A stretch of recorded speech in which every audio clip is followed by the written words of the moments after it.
Alright, welcome to Amanda Oakleaf Cakes. Today we're going to talk a little bit about making fondant.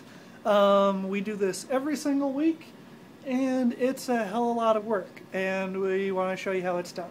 Because most places don't make their own fondant. Most places kind of buy big tubs of pre-made stuff, and it tastes like nothing. So our fondant, actually, we think it's important to taste good because it's covering the entire cake. And to accomplish that, we make it ourselves. So, what you do is, first, you start with a giant box. Can you see it? A giant box of jet puffed marshmallows. We're going to take 6 of these bags. It has to be the jet puffed mini marshmallows. Can't be the cheap kind, because we've tried the cheap kind and they suck. It's dry, and that's why when you get dry fondant, you get cracked fondant, and it looks rough and not nice. So you take 6 of these guys and you put them into a big bowl. Yes? Okay.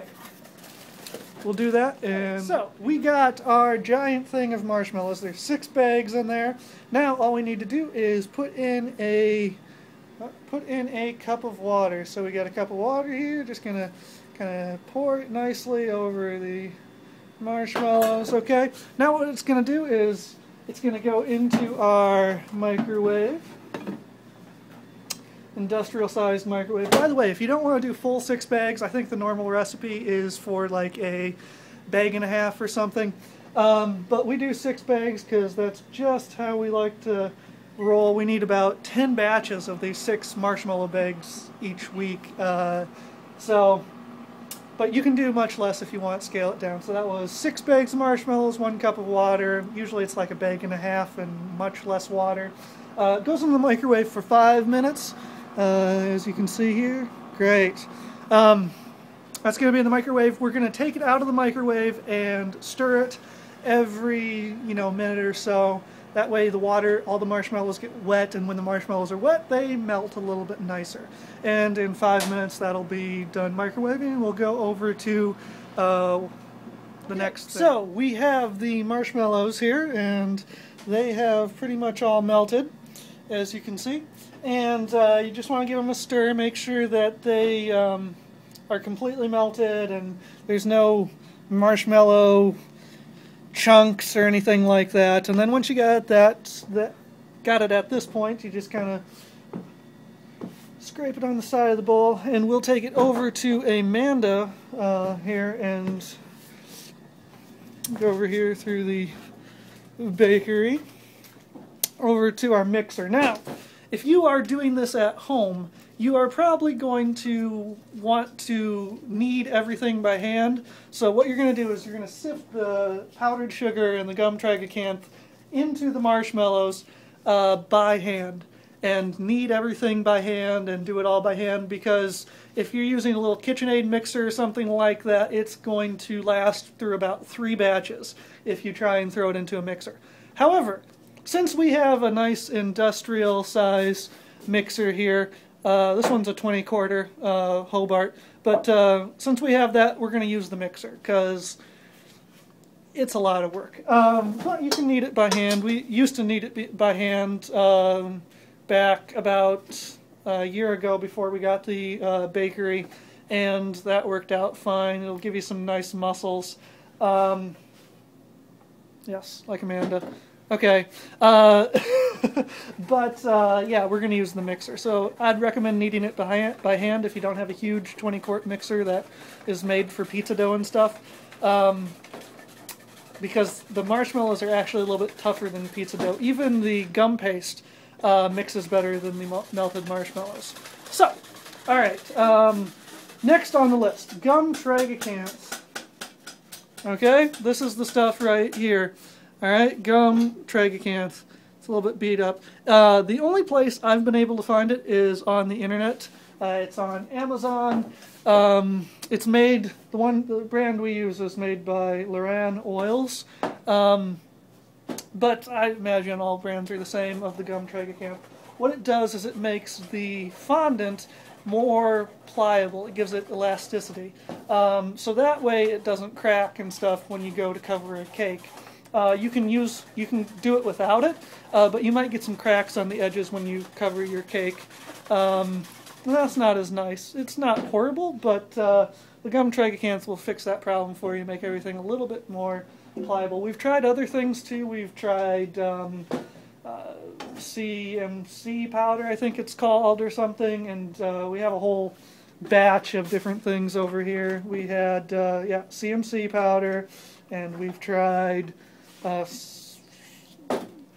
magic gum and a whole list of things, but none of them seem to work quite as nice as the good old gum tragacanth. So once you have your melted marshmallow here, what you're going to do is you're going to take how many cups? 30 to 32. Okay, 30 to 32 for this batch. Obviously, you can do the conversions if you want to. We're kind of lazy, so we're not going to do them for you. But you take 30 to 32 cups and you sift it into a bowl, or you could sift it directly into the marshmallows if you wanted to, but we prefer to sift it into a bowl because we're using the mixer, it goes faster. Sift it, and along with those cups, it's not an exact measurement either, it kind of depends on the humidity, but along with that, you're going to want to incorporate some gum tragacanth. How much gum tragacanth? Tablespoon and a half. Tablespoon and a half for 30 to 32 cups. Okay, you're going to sift that all, and then Amanda here is going to put that in the bowl. So she's putting all the melted marshmallow in a bowl.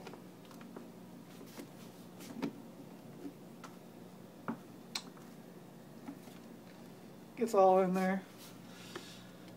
And then you just dump in the powdered sugar and gum tragacanth sifted mix, and then we're gonna put it in the mixer and turn it on until everything's well incorporated, but you'd probably knead it by hand.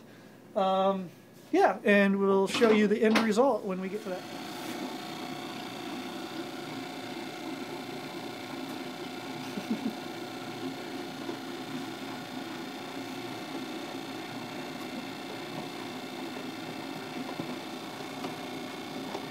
So, now that it's all mixed, it should be a fairly even consistency. It will stiffen up as it sits, and you're going to want to let it sit for a while usually.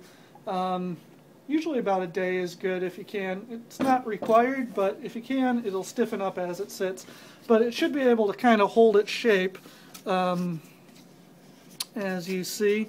Kind of hold its shape and be a nice dough. It should be a nice moist dough, because again, nothing's worse than dried out fondant when you're trying to decorate a cake.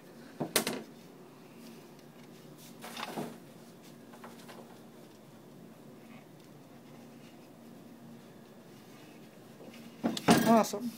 So you end up with a nice clump of fondant, which you can just knead together.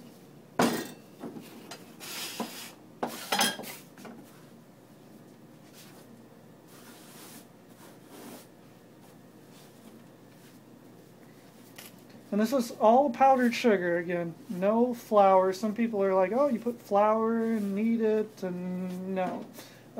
Powdered sugar only.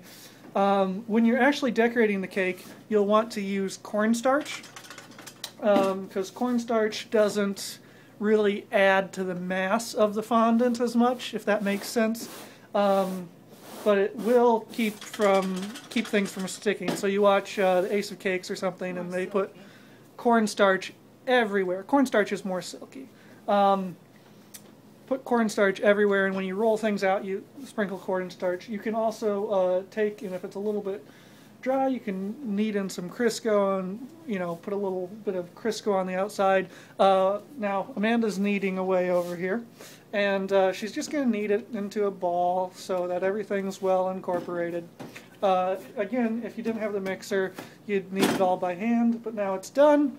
You take and grab a nice sheet of plastic wrap, grab some Crisco or whatever oil you want to use, shortening, yeah, and kind of coat your ball of fondant That'll keep it from drying out while it sits.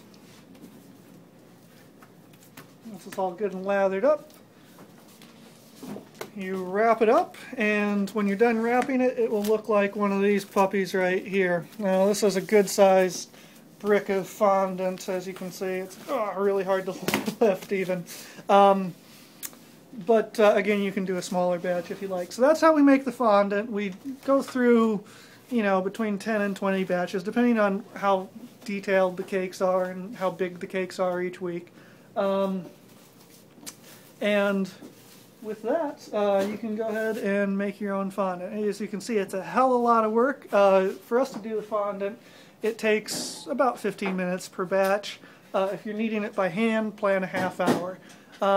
Yeah, so that's Oakleaf Cakes. That's how we make our fondant. Happy baking.